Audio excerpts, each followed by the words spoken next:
আল্লাহ পাকের দরবারে লাখ কোটি শুকর যে মহান রব্বে কারীম অত্যন্ত দয়া করে মায়া করে ভালোবেসে মহব্বত করে এই জালিসুর রহমান বেহেশতের বাগান উলামায়ে কিরামদের মজলিস আশিকিন জাকিরিনদের মজলিস তথা গুনাহ মাহফিল মজলিসে যে মহান রব্বুল আলামিন আপনাদেরকে আমি গুনাহগারকে আসার বসার তৌফিক দান করলেন সে মহান রব্বুল আলামিনের দরবারে আমরা সকলেই আমাদের অন্তর থেকে একবার শুকরিয়া আদায় করি, বলি আলহামদুলিল্লাহ। আর মহব্বতের সাথে জোরে বলি আলহামদুলিল্লাহ। আপনারা মাহফিলে এসে উপস্থিত হতে পেরে খুশি না বেজার?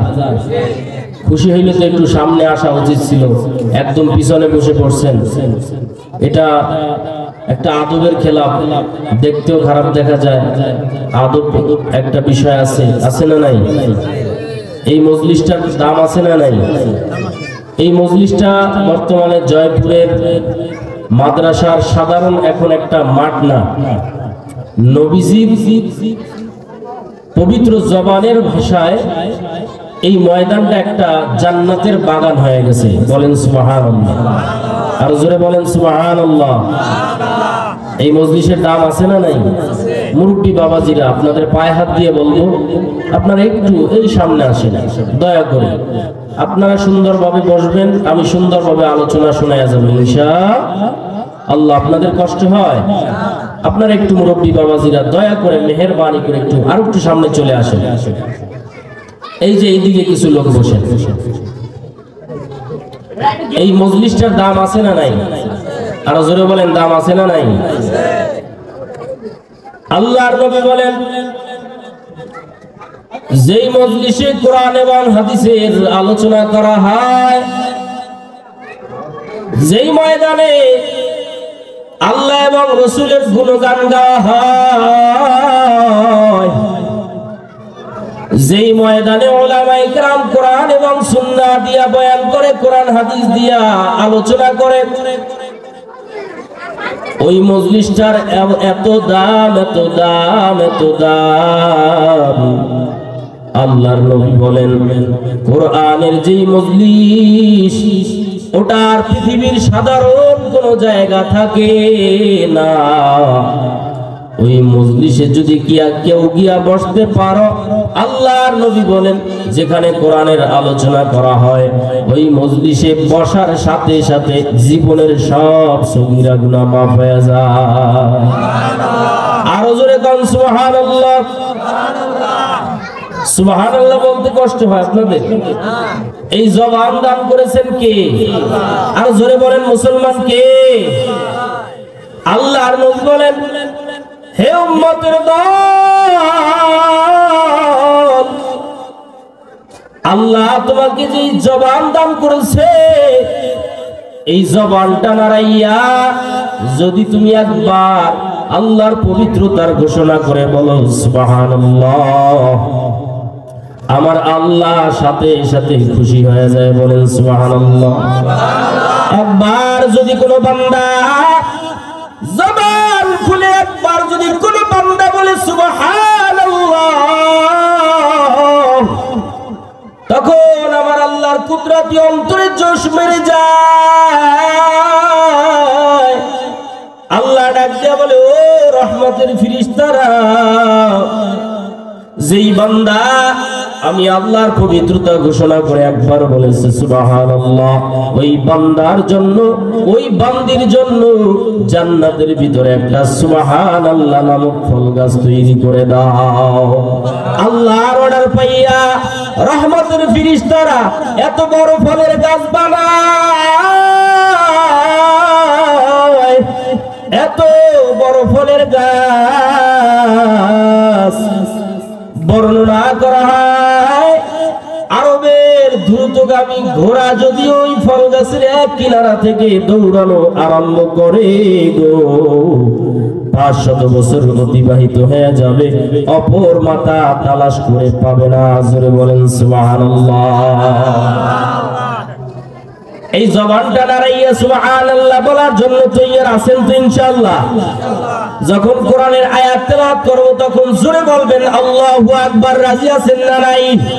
জোরে একবার বলেন আল্লাহু আকবার। এ মুসলমান আরো জোরে বলেন আল্লাহু আকবার। মুসলমান ইমানদার আল্লাহর গোলাম, আল্লাহ বলে বান্দা এই জবান দান করেছি আমি, এই কণ্ঠটা জোরে বলেন কে বানাইছে? আওয়াজ দিয়ে সবাই বলেন এই কণ্ঠটা কে বানাইছে? আল্লাহ কণ্ঠ দিচ্ছেন, আল্লাহর নিজ কুদরতি হাতে এই কণ্ঠ বানাইছেন।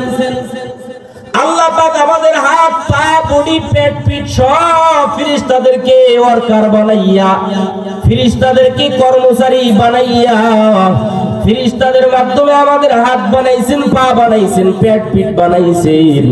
কিন্তু আল্লাহর নিজের কুদরতি হাতে আমাদের এই কণ্ঠটা বানাইছেন, চেহারা বানাইছেন। জোরে বলেন সুবহানাল্লাহ। কণ্ঠ দান করেছে আল্লাহ, এই কণ্ঠ দিয়া সুবহানাল্লাহ আলহামদুলিল্লাহ বলতে তো কোনো লজ্জা নাই। এ মুসলমান, কণ্ঠ দান করেছেন কে? আরো জোরে ডাক দিয়া বলেন কে? যেই আল্লাহ কণ্ঠ দান করেছেন, ইচ্ছা করলে ওই আল্লাহ আবার এই কণ্ঠটা নিয়েও যাইতে পারেন, পারে কি পারে না? এ মুসলমান ইমানদার আল্লাহর গোলাম, আল্লাহ বলে এই কণ্ঠটা আমি দিয়েছি, এই কণ্ঠ দিয়া তুই যখন বয়ান করো তখন মানুষ তোর উপরে আকর্ষণ হয়, তোর দিকে চুম্বকের মতো তার অন্তরের কান দিয়া বয়ান শুনে। অতএব বক্তা, ও মাওলানা সাহেব, ও মুফতি সাহেব, ও কারি সাহেব, আল্লাহ ডাক দিয়ে বলতেছে, ও খতিব সাহেব, ও ইমাম সাহেব, এই কণ্ঠটা পাইয়া বাহাদুরি করিস না, অহংকারী হয়ে যাইস না।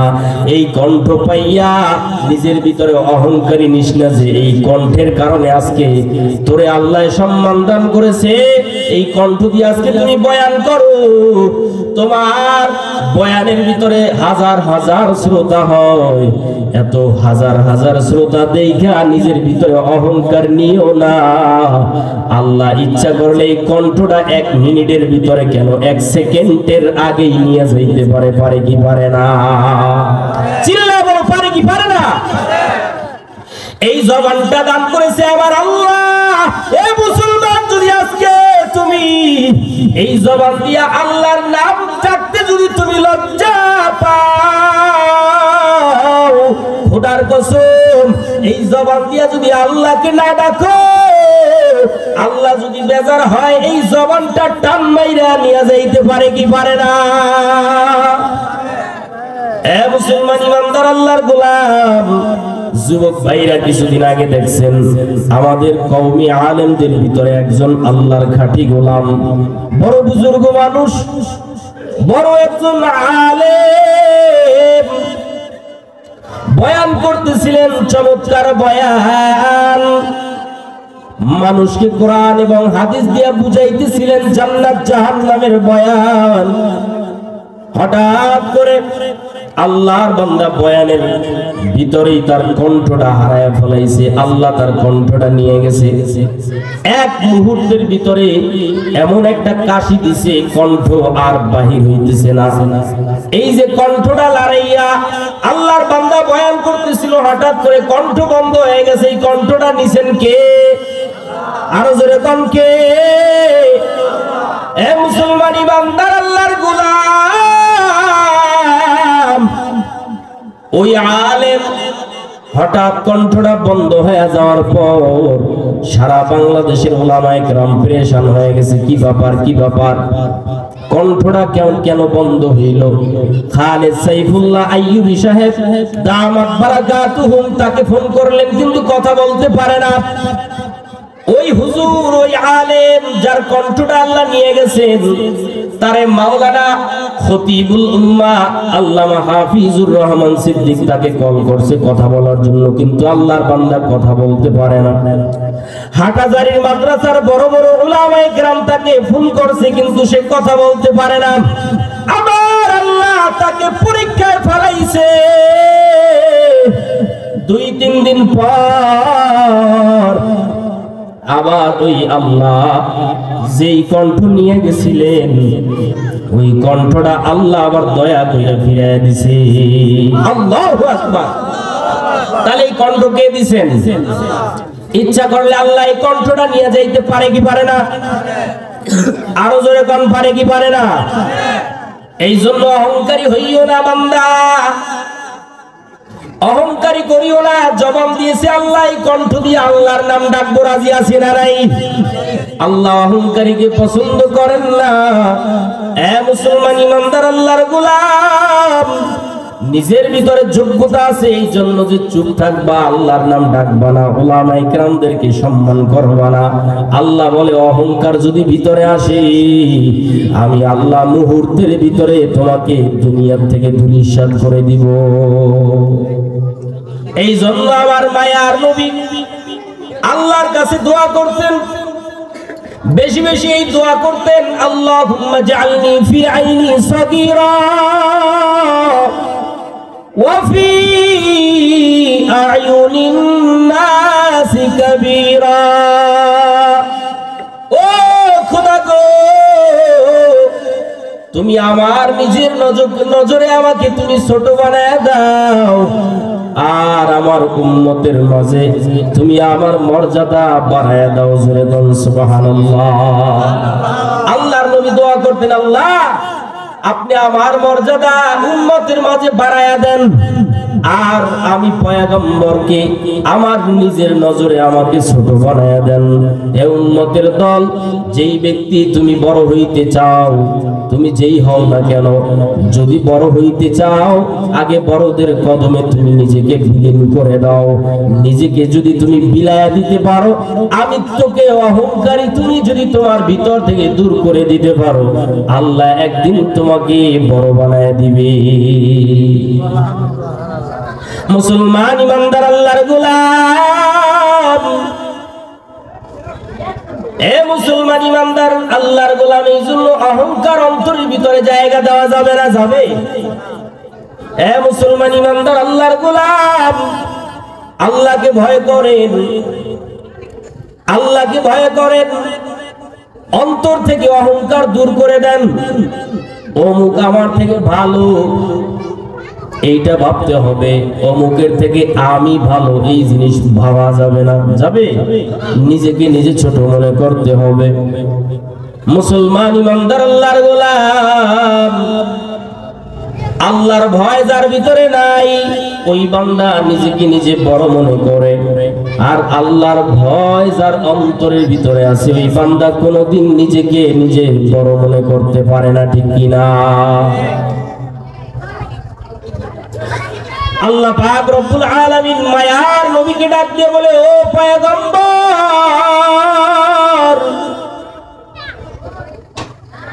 ইয়া আইয়ুহান নাবিয়্যু তাকিল্লাহ ওয়া লা তুতি'ল কাফিরিনা ওয়াল মুনাফিকিন।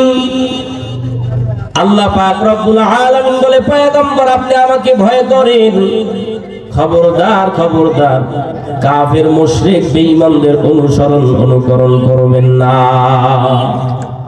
ও পয়গম্বর আপনি আমাকে ভয় করেন, কে বলছেন? আল্লাহ বলছেন। এরা এরকম ওঠা বসা করে কেন? ও পয়গম্বর আপনি আমাকে ভয় করেন, খবরদার কাফের বেঈমান মুনাফিক মুশরিকদের অনুকরণ করবেন না।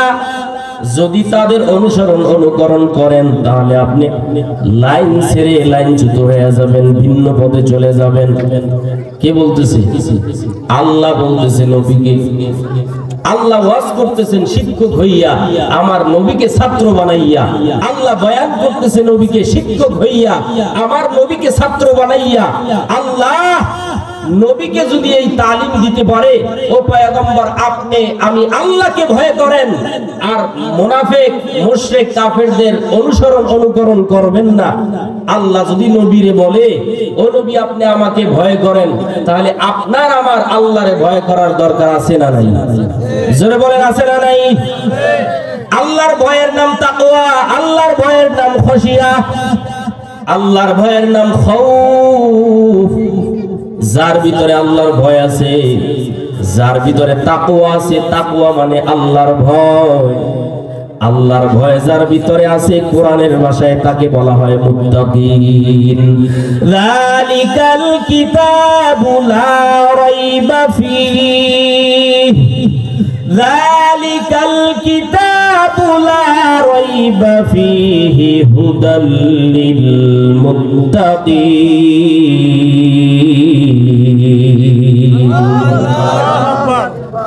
যার ভিতরে তাকওয়া থাকবে, তাকওয়া মানে আল্লাহর ভয়, আল্লাহর ভয় যার ভিতরে থাকবে তাকে বলা হয় মুত্তাকিন। এ মুসলমান, আল্লাহকে ভয় করো। এক আল্লাহর বান্দা বলে, হুজুর আল্লাহকে কেন ভয় করব? আল্লাহ তো ভয়ঙ্কর না, আল্লাহ তো ভয়ঙ্কর না, আল্লাহকে কেন ভয় করব? মানুষ তো মানুষকে ভয় করে, এলাকার ভিতরে বড় ডাকাত যে তাকে মানুষ ভয় করে, নিরস্ত্রধারী মানুষেরা অস্ত্রধারী লোকদেরকে ভয় করে। কথা বলেন ঠিক কিনা? সমাজের সবচেয়ে গুন্ডা মাস্তানকে মানুষ বড় ভয় করে। ও হুজুর, তাহলে আল্লাহকে কেন ভয় করবো? আল্লাহ তো ভয়ঙ্কর না। আমার মায়ার নবী বলে, উম্মতের দল, আল্লাহকে ভয় করার অর্থ হলো আল্লাহর জাহান্নামের আগুনকে ভয় করো। আল্লাহকে ভয় করার অর্থ হলো আল্লাহর আযাবকে তুমি ভয় করো। আজকে যদি মুসলমানের অন্তরের ভিতরে আল্লাহর আযাবের ভয় থাকতো, তাহলে নামাজ কাজা করতে পারতো না। কথা বলেন ঠিক কিনা? মুসলমানের অন্তরের ভিতরে যদি মালিক রব্বুল আলামিনের ভয় থাকতো, কোনদিন এক মুমিন হইয়া আর এক মুমিনের গীবত করতে পারতো না। কথা বলেন ঠিক কিনা? গীবত এটা এখন সমাজে সবচেয়ে বড় মারাত্মক ভয়ঙ্কর ক্যান্সারের নাম, ঠিক কিনা? গীবত, গীবতের প্রচলন বড় বেড়েছে, বাড়তেছে, দিন দিন গীবত বাড়তেছে, গীবতের চর্চা বাড়তেছে। গীবত যখন শুরু করে তখন কি বলে জানেন? বলে, হুজুর বললে তো গীবত হয় না, বইলেও পারি না। এই কথা বইলেই তারপরে গীবত শুরু করে, আসে না নাই? আল্লাহর নবী বলেন, ক্বালা রাসূলুল্লাহ সাল্লাল্লাহু আলাইহি ওয়া আলিহি ওয়া সাল্লাম, আল গীবাতু আশাদ্দু মিনাজ জিনা। গীবত হচ্ছে জিনার কাজের চাইতেও মারাত্মক খারাপ কাজ। জোরে বলেন নাউজুবিল্লাহ। গীবত করা যাবে, কিন্তু এই গীবত তো এখন ঘি ভাতে পরিণত হয়ে গেছে সমাজে। তরকারির সাথে ভাতের সাথে যদি ঘি মিশানো হয়, ভাত বড় মজা লাগে, তরকারি বড় মজা লাগে যদি ঘি মিশানো হয়। আজকে গীবতটাকে আমরা গীবত মনে করি না, গীবত এখন ঘি ভাতে পরিণত হয়ে গেছে। মুসলমান ইমানদার আল্লাহর গোলাম, যার অন্তরের ভিতরে মালিকের ভয় আছে, ওই বান্দা কখনো মিথ্যা কথা বলতে পারে না। আল্লাহর ভয় অন্তরে ঢুকাও। যদি বলি, ভাই নামাজ পড়েন না কেন? আল্লাহর ভয় যদি আপনার অন্তরে থাকতো, আপনি তো নামাজ আদায় করতেন। ও ভাই, আপনার অন্তরের ভিতরে যদি আল্লাহর ভয় থাকতো, মিথ্যা কথা বলতেন না। তখন ডাক দিয়ে বলে, হুজুর তাকওয়া তো অন্তরের ব্যাপার। নবীজিও বলছে, আত্তাকওয়া হাহুনা, আত্তাকওয়া হাহুনা, আত্তাকওয়া হাহুনা। তাকওয়া অন্তরের ব্যাপার। জোরে কোন তাকওয়া কিসের ব্যাপার? জোরে বলেন, আল্লাহর ভয়টা কিসের ব্যাপার? অন্তরের ব্যাপার। আপনার আমার ভিতরে ভয় আছে না? এটা তো কোনো মানুষ দেখবে না। আল্লাহর ভয় অন্তরের ব্যাপার। আজকে অনেকে জিজ্ঞাসা করলে, প্রশ্ন করলে বলে, হুজুর তাকওয়া তো অন্তরের ব্যাপার, নামাজ না পড়লে সমস্যা কি? বলে কি বলে না? ভাই, আপনার মাথায় টুপি নাই কেন? ওয়াজে আসছেন মুসলমান হিসেবে, একটা মাথায় টুপি দেওয়ার তো দরকার ছিল, দেন না কেন? বলে, হুজুর তাকওয়া অন্তরের ব্যাপার, আল্লাহর ভয় তো অন্তরে আছে, টুপি না পড়লে সমস্যাটা কোথায়? এর জবাব দিয়েছেন হাকিমুল উম্মাত মুজাদ্দিদুল মিল্লাত শাহ আশরাফ আলী থানভী রাহমাতুল্লাহি আলাইহি। চমৎকার উদাহরণ দিয়েছেন। আপনারা যে এলাকার ভিতরে আম খান, আম আছে না নাই? জ্যৈষ্ঠ মাসে কি খান? আম। এই যে আম খান, এখন তো এই আমটা আল্লাহ দিয়েছিলেন নিয়ামত, মানুষের শরীরের জন্য একটা ভিটামিন, পাওয়ারফুল ভিটামিন। দেখেন আমটা কত মিষ্টি। বলে আম এত মিষ্টি কেন? আবার কিছু আম টক। আল্লাহ পাক রব্বুল আলামিন এই আমের ভিতরে যে মজা দিয়েছেন, স্বাদ বাড়াইছেন, এই স্বাদ আল্লাহ পাক রব্বুল আলামিন এই স্বাদ দান করেছে চাঁদের আলোর মাধ্যমে।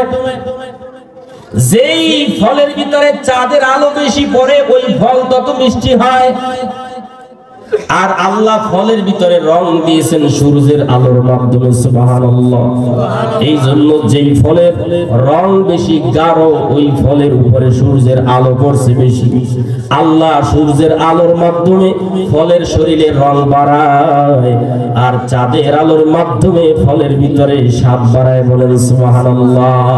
কাদের কুদরত দারি বরকামান আনতা রব্বি আনতা হাসবি জুল জালাল তুহি কাদের জলিলুল্লাহ জাহাদার বহর হালে তুহি মেরা নিগাহদার। আল্লাহ বলে এই আমটা আমি আল্লাহ তোমার শরীরের জন্য আমি আল্লাহ ভিটামিন বানায় দিলাম।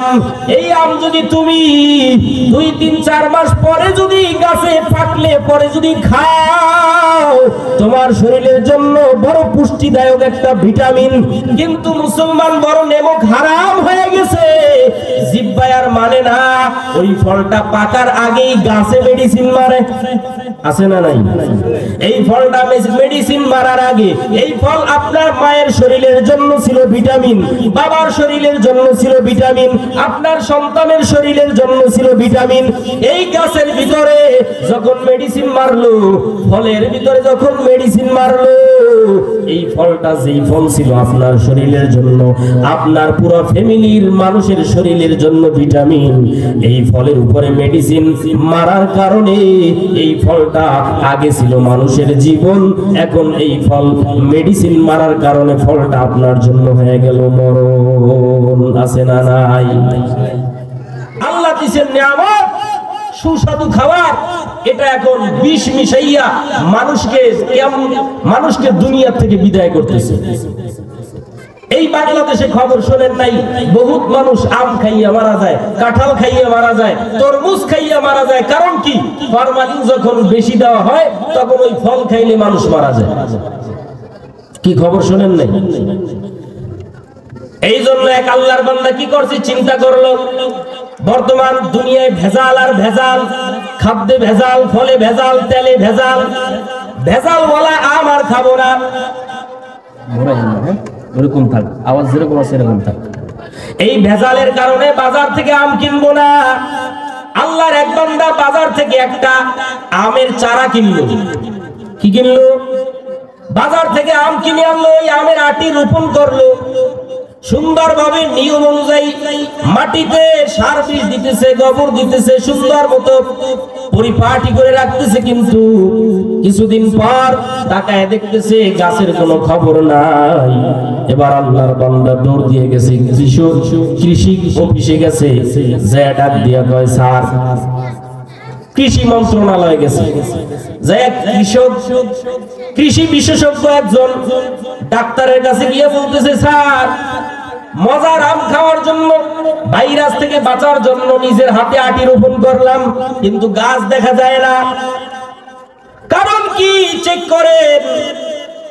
এবার তদন্ত কমিটি এসে দেখলো ওই মাটি খনন করে আটিটা উঠাইছে। আপনাদের দেশে কি বলে? আমের আটিকে কি বলে? আটি বলে না, বাড়া বলে, বড়া বলে, অনেকে আটি বলে। যাই হোক, এবার খনন করে আটিটা বাহির করছে। কৃষি অফিসের লোক তদন্ত করে দেখলো এই আটির ভিতরে আর একটা নরম জিনিস আছে। বলেন নাম কি? অঙ্কুর বলে। আমের আটি বড়া, বড়ার ভিতরে আর একটা নরম জিনিস আছে, ওটাকে কি বলে আপনাদের এলাকায়? অঙ্কুর বলে, অঙ্কুর। কৃষি বিশেষজ্ঞ ডাক দিয়ে বলে, ও আল্লাহর গোলাম, তোমার খেদমতে কোনো ত্রুটি নাই, তোমার এই আমের যে আটি তুমি লাগাইছো, রোপণ করছো, এর ভিতরে যে একটা নরম জিনিস আছে, এই জিনিসটা তাজা নাই, এই জিনিসটা পচে গেছে, যার কারণে এই আটি থেকে চারা ওঠে নাই। এ ভাই, আপনাকে যদি প্রশ্ন করি নামাজ কেন পড়েন না, বলেন তাকওয়া তো অন্তরের ব্যাপার।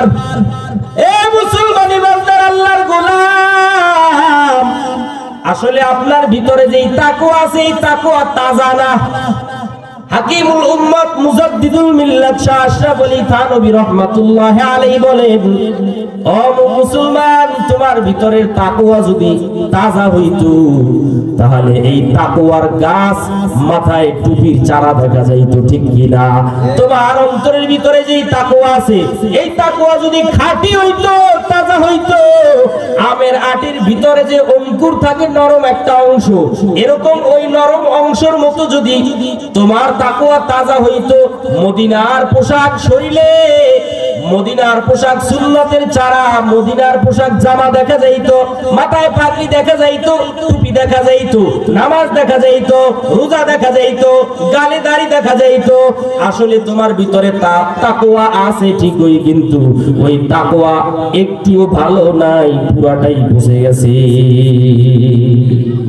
हकीकत से तू दुनिया बे खबर है, दुनिया की नुमाइश पर नजर है, नमी गुयाम के आज दुनिया जुदा बस, बहर कारे के बाशी बा खुदा बस। या अय्युहन नबी इत्तक़िल्लाह वला तुतीइल काफिरीन वल मुनाफिकीन। हे नबी, আপনি আমি আল্লাহকে ভয় করেন, কাফের মুশরিকদের অনুসরণ করবেন না। আল্লাহ নবীর এই বয়ান করতেছে, ও নবী, আপনি আমাকে ভয় করেন। নবীর যদি আল্লাহ ভয় করার কথা বলে, আপনার আমার আল্লাহরে ভয় করা দরকার আছে না নাই? জোরে কোন দরকার আছে না নাই?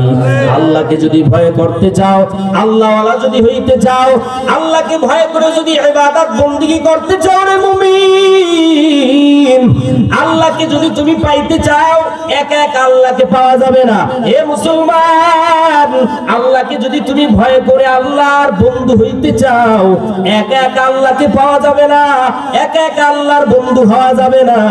আল্লাহর বন্ধু যারা পৃথিবীতে আছে, বাংলাদেশে আছে, এরকম একজন আল্লাহর বন্ধুর সাথে সম্পর্ক লাগাইতে হবে। কথা বলেন ঠিক কিনা?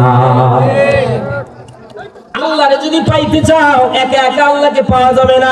একজন রাজমিস্ত্রি যদি হইতে চাও, ভালো একজন রাজমিস্ত্রির সাথে সম্পর্ক লাগায়া দাও, পরে তুমি ভালো রাজমিস্ত্রি হইতে পারবা।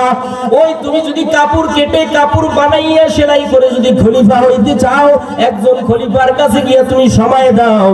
ভালো আলেম যদি হইতে চাও, মাদ্রাসায় গিয়া লেখাপড়া করো, বড় আলেমের সাথে সম্পর্ক লাগায়া দাও, মাদ্রাসায় কোরআন হাদিস পড়ো, একদিন তুমিও বড় আলেম হয়ে যাইতে পারবা। হে মুসলমান, তুমি যদি ডাক্তার হইতে চাও, ডাক্তার, ভালো ডাক্তার যদি হইতে চাও, বড় একজন ডাক্তারের সাথে তোমার সম্পর্ক থাকতে হবে। যদি সম্পর্ক না থাকে, তুমি ভালো ডাক্তার হইতে পারবা না। ঠিক তদ্রূপ তুমি যদি আল্লাহকে দুনিয়ায় পাইতে চাও, আল্লাহর বন্ধু যদি হইতে চাও, একা একা তুমি আল্লাহকে পাইবা না। এই জমিনে যারা আল্লাহওয়ালা আছে, যারা হক্কানি আলেম আছে, হক্কানি বুজুর্গ আছে, হক্কানি উলামায়ে কেরাম আছে, হক্কানি পীর বুজুর্গ আছে, তাদের সঙ্গে তোমার সম্পর্ক লাগায়া দাও। আল্লাহ বলেন, ইয়া আইয়ুহাল্লাযীনা আমানুত্তাকুল্লাহ ওয়া কুনু মা'আস সাদিকিন। আল্লাহু আকবার। তোমরা যদি আমি আল্লাহকে পাইতে চাও, আমি আল্লাহকে ভয় করো, ওয়াকুনু মা'আস সাদিকিন, সাদিকিনদের সঙ্গী হয়ে যাও, সাদিকিনদের বন্ধু হয়ে যাও। কিন্তু আল্লাহ তো কোরআনে বলছে, আমি আল্লাহকে পাইতে হলে সাদিকিনদের অনুসরণ করো, সাদিকিনদের বন্ধু হয়ে যাও। কিন্তু আমরা তো সাদিকিন আল্লাহওয়ালা পছন্দ করি না, আছে না নাই? একদল কয়, হুজুর আমার পীর লাগবে কেন, আমি কেন আলেম মানবো, আমি কেন উলামায়ে কেরাম মানবো, আমি কেন পীর মানবো, আমি কেন বক্তা মানবো, আমি তো একা একা কোরআন হাদিস পড়ে পড়ে জান্নাতে যাইতে চাই, কোনদিন সম্ভব? জোরে বলেন। নাকি উস্তাদ লাগবে? এ যুবক ভাই, অনেকে আমারে প্রশ্ন করে, হুজুর পীর ধরা কি ফরজ? দেখেন তো কারবারটা। পীর, আর একজনে কয় হুজুর পীর শব্দ কোরআনের কোন জায়গায় আছে? আমি বললাম, ও ভাই, পীর শব্দ কোরআনে থাকবে কেন? পীর শব্দটা তো ফার্সি শব্দ, আর কোরআন কি শব্দ? কথা বলেন না। আপনারা কেউ জানেন না কোরআন কোন ভাষায় নাজিল হয়েছে? আর জোরে বলেন। আরবি ভাষায় কোরআন নাজিল হয়েছে, আর পীর শব্দ ফার্সি শব্দ। ফার্সি শব্দ কেন কোরআনের ভিতরে থাকবে? পীর ফার্সি শব্দ, এর বাংলা অর্থ হইল মুরব্বী, পথ প্রদর্শক, পথ দেখানেওয়ালা, জান্নাতের পথ দেখানেওয়ালা। পীরের আরবিতে আছে শায়েখ। পীর হলো ফার্সি শব্দ, এর আরবি শব্দ কোরআনে আছে। আছে না নাই? আরো জোরে কোন আছে না নাই? এ মুসলমান ইমানদার, আল্লাহরে যদি ভয় করতে চাও, উলামায়ে কেরামের সঙ্গী হয়ে যাও। কারণ আল্লাহ পাক বলেন কোরআনের ভিতরে, ইন্নামা ইয়াখশাল্লাহা মিন ইবাদিহিল উলামা। আল্লাহ নিজেই বলেন উলামায়ে কেরাম আমি আল্লাহরে সবচেয়ে বেশি ভয় করে।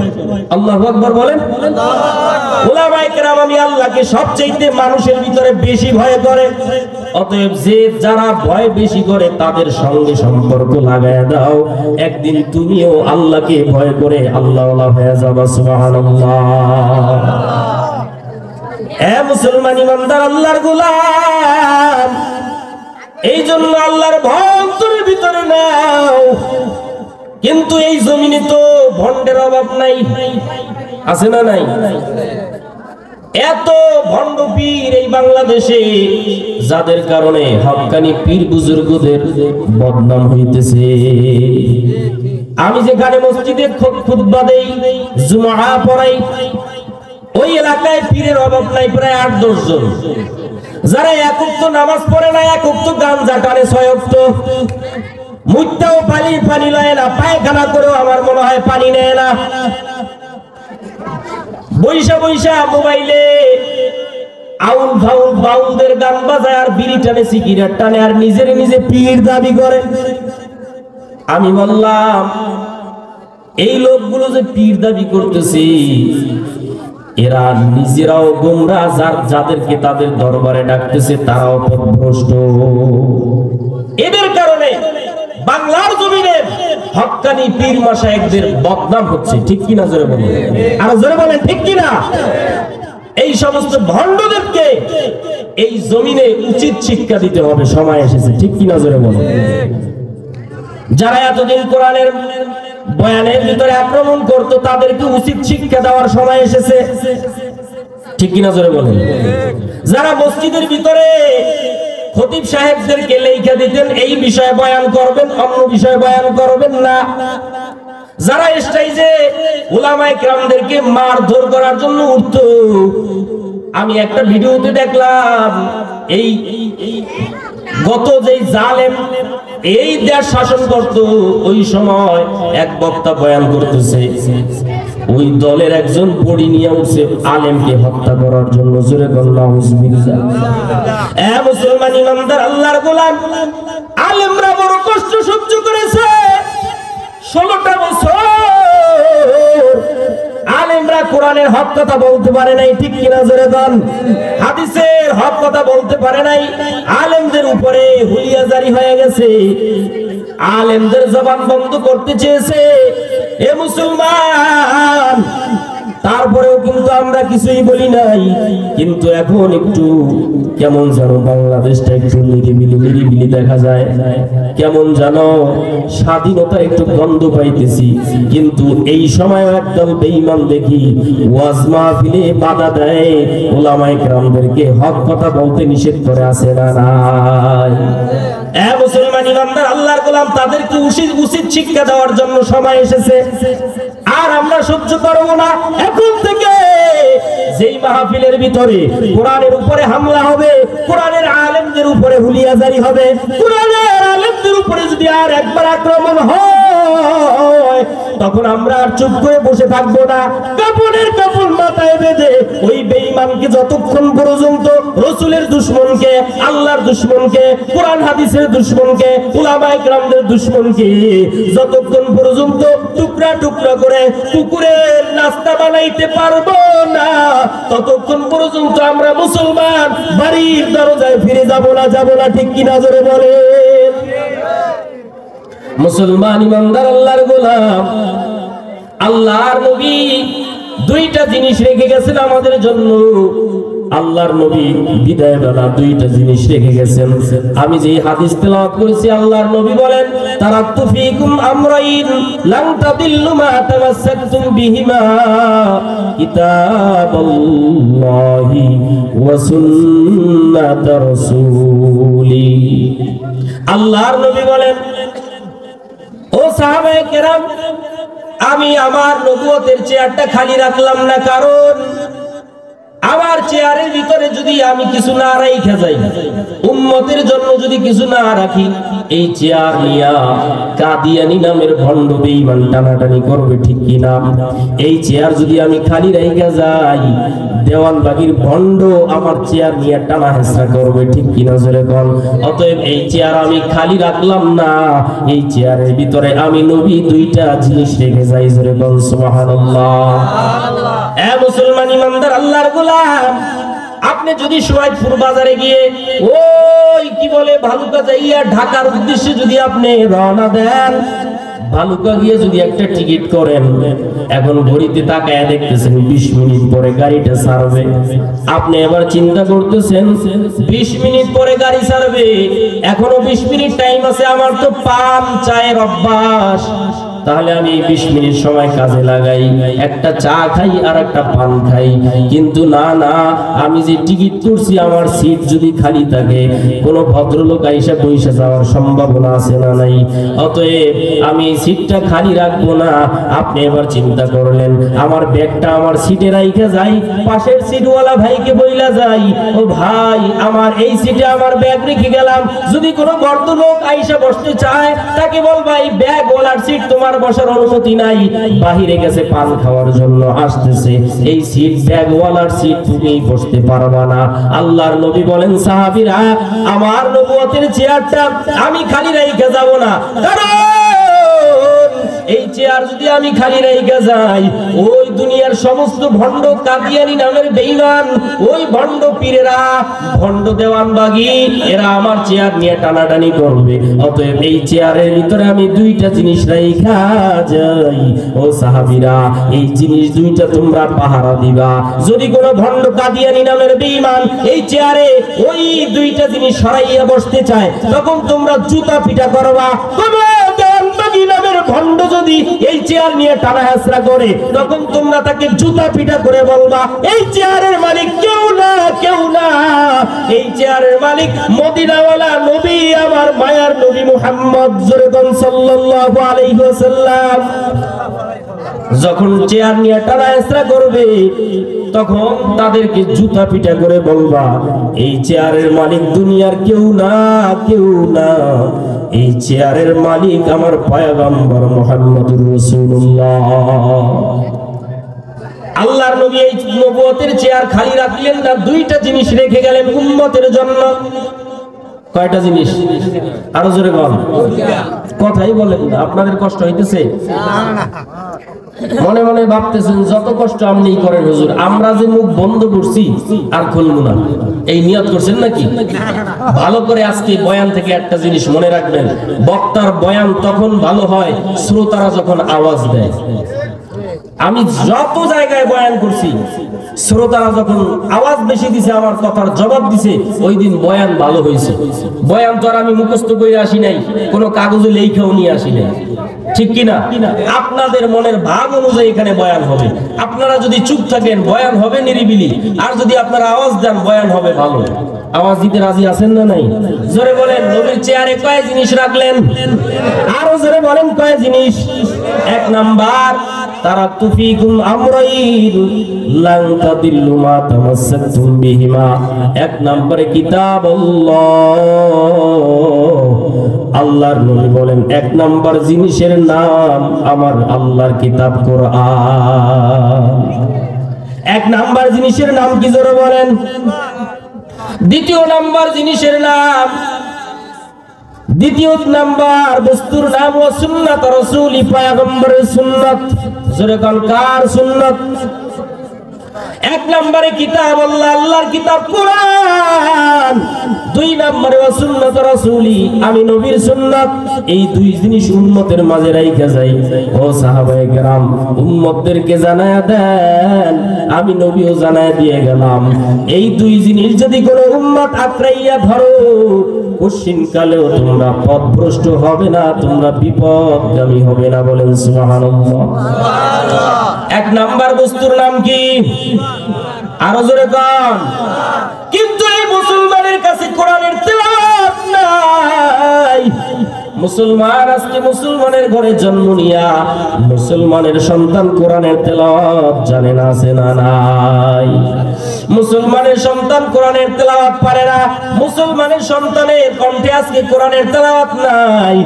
মুসলমানের সন্তানের শরীরে নবীর সুন্নতের পোশাক নাই। তুকু যাও সুন্নতে আহমদ গুজা বা মুহাম্মদ কাইবুয়াদ নিসবত তোরা কার শেদা মি কুনি নামদ ওলি গরওলি ইলান তাস্তাইফর ওলি हम सुरातो हम सिराते मुस्तफा दर तमामी हाल हुकुन इत्तिबा। হে নবী, আপনি আমি আল্লাহকে ভয় করেন, যেই নবীর কোনো গুনাহ নাই ওই নবীকেও আল্লাহ বলেন ও নবী আপনি আমাকে ভয় করেন। এ মুসলমান ইমানদার আল্লাহর গোলাম, আল্লাহকে ভয় করো, কোরআনটা পড়ো রে যুবক, নবীর সুন্নতের মালাটা গলায় লাগাও।